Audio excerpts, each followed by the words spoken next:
Fire started at around 9:30, excuse me. That's when firefighters got the call for here on Lake Michigan and National, in between Gold and National on the city's west side.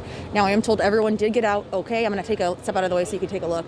Everyone did get out okay, but you can kind of get a look at the damage right there and see just how much work has been done to put this fire out. Again, the fire department tells me that the fire was well seeded, which means it was already burning quite extensively. Oh, and you can see they're busting on a window here.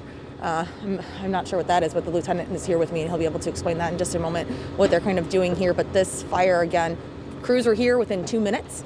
We're told, though, in these kind of conditions, that fires like this one are incredibly difficult to put out. And I'm joined here now by Lieutenant Bill Smith, Public Information Officer for the City of Grand Rapids Fire Department. Explain to me a little bit about what you guys are working against here today. So right now we have extreme cold, and the crews are doing their very best, as you would expect, the Grand Rapids Fire Department to take care of this incident.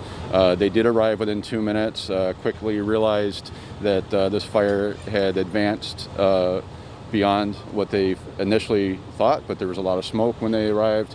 A fire in the attic. It appears that they did have fire in the back of the first floor, and it traveled up the walls into the attic, and as you reported, it was well seated. Talk to me, too, about, the extreme cold. You said you expect your equipment to freeze in situations like this one. How do you combat that? Well, diligence. We have some very, very well-trained personnel here in the Grand Rapids Fire Department. We're thankful for that. We train constantly.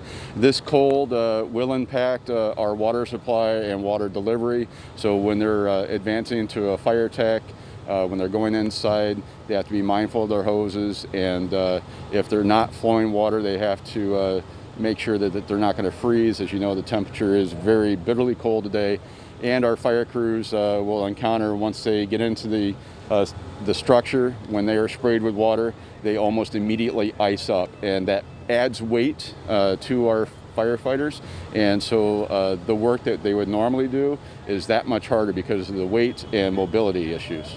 Yeah, those uniforms are already very heavy. Thank you so much, Lieutenant. And again, we did learn 5 people did live in this two-family occupancy home. They are all displaced, and I'm told by a lot of people out here that they have lost everything. So be sure to keep those folks in your thoughts.